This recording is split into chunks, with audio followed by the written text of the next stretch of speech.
안녕하세요. 정년 목사입니다. 7월 26일 말씀 묵상 함께 하겠습니다. 예레미야 38장 1절에서 13절의 말씀입니다. 예레미야는 여전히 시위대들에 연금되어져 있는 상황입니다.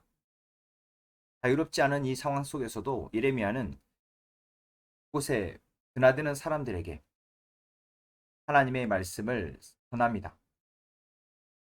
그것은 도성에 머물러 있게 되면 전쟁이나 기근이나 연병으로 죽게 되지만 바벨로니아 군인들에게 항복하게 되면 목숨을 건질 수 있다는 것입니다.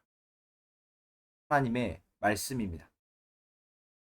그러나 이 말을 들은 사람들은 예레미야의 이 예언에 대해서 하나님의 말로 받지 않고 예레미야의 의견으로 받고 자신들이 원하지 않는 말을 하고 있기에 예레미야를 사형에 처해야 한다라고 주장합니다.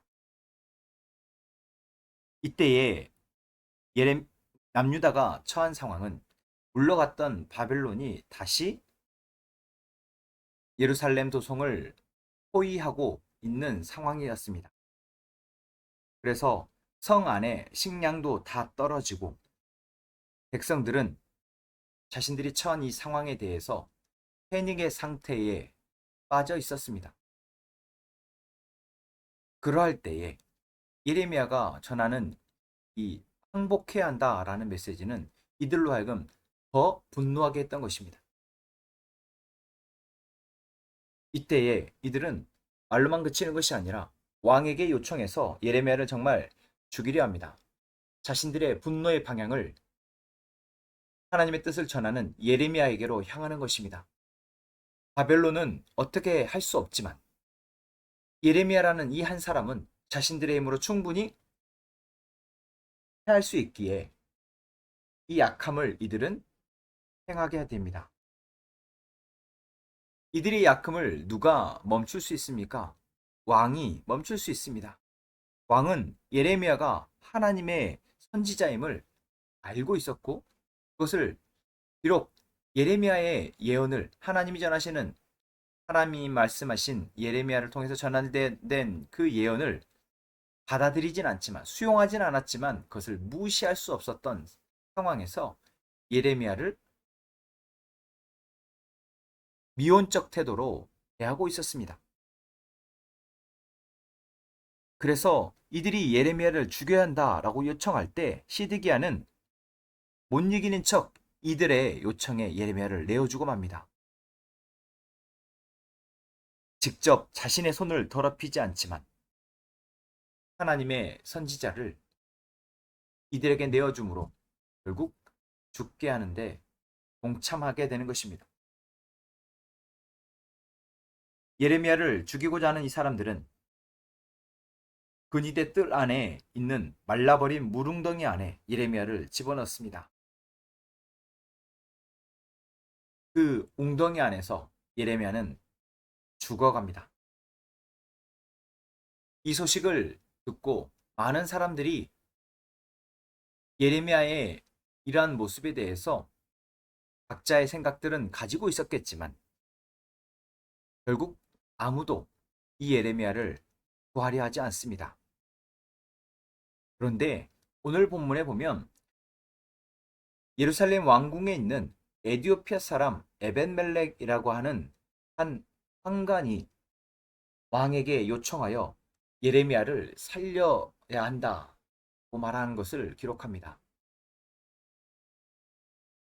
남유다에 에디오피아 사람이 있는 것도 낯선데 이 에디오피아 사람이 황관으로서 왕궁에서 높은 지위로 또는 왕과 가까이에서 조언을 이렇게 할 정도로 비중 있는 자리에 있었다라는 것이 우리는 낯설기만 합니다. 그런데 남유다의 어떤 사람도 이 예레미야의 상황을 안타깝게 여기고 예레미야를 구하려 하지 않는데 남유다 사람도 아니고 하나님을 경외하는지조차 알 수 없는 이 에디오피아의 내시가 황관이 예레미야를 구하고 있는 것이 참 놀랍습니다.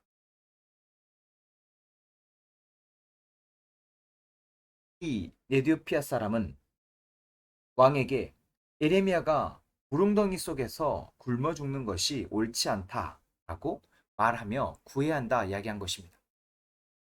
어떤 정치적인 이유나 예레미야의 예언이 옳고 그름의 이유가 아니라 한 생명이 이렇게 죽어가는 것은 옳지 않다라고 조언한 것입니다. 자신의 의견을 말한 것이고 이 의견을 들은 왕은 에디오피아 사람의 말을 듣고 예레미야를 구하는 것을 허락합니다. 이렇게 하나님의 선지자 예레미야는 자신의 민족, 자신의 동족도 아니고 이방 민족인 에디오피아 사람, 그것도 왕의 내시, 황간의 손에 의해서 건짐을 받습니다. 오늘 말씀을 통해서 우리가 생각해 봐야 할 것은 무엇일까요?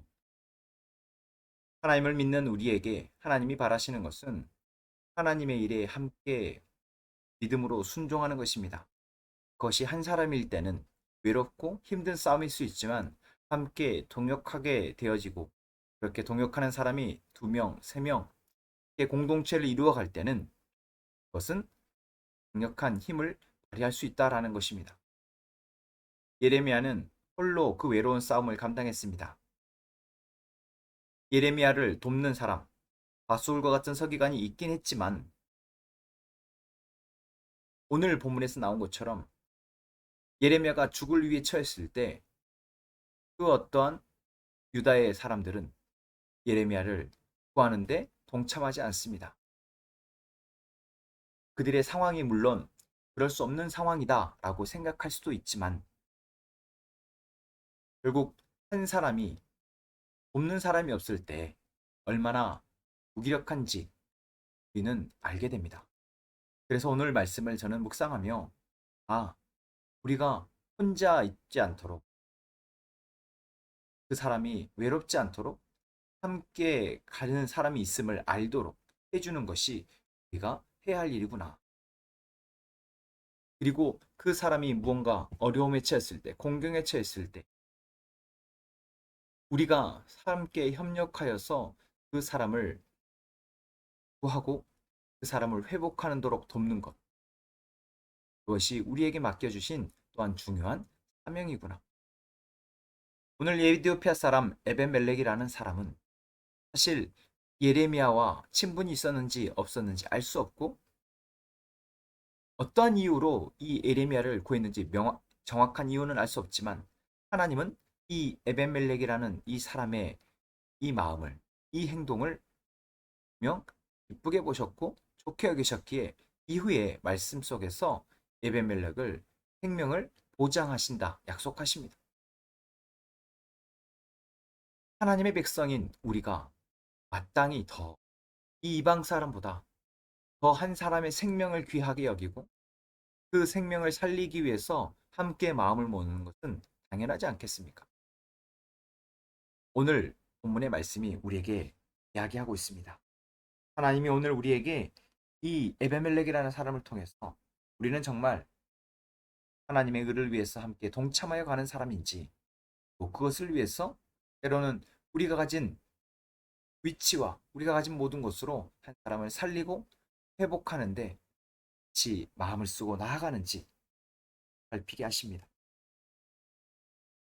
혹여 우리 주변에 부당한 일을 당하고 어려운 상황 가운데 처한 사람이 있다면 그 사람을 향하신 하나님의 마음을 보고 우리가 함께 동역하여 될 수 있는 또한 되었으면 좋겠습니다.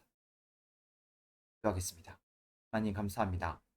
하나님은 오늘도 하나님의 사람들을 통해서 하나님의 일을 하심을 믿습니다. 그 일을 위해 하나님이 부르신 사람, 그 택하신 한 사람 한 사람, 그 사람들이 함께 동역하게 하심 또한 믿습니다. 우리를 그렇게 부르셨음을 감사합니다.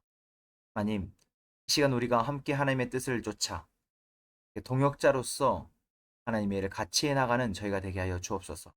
외롭지 않게 하시고 혹여 힘들고 지치고 공경에 처한 상황이 생겼을 때 우리가 그들을 알게 하시고 함께 그 일을 도와서 헤쳐나갈 수 있도록 님 도와 주옵소서.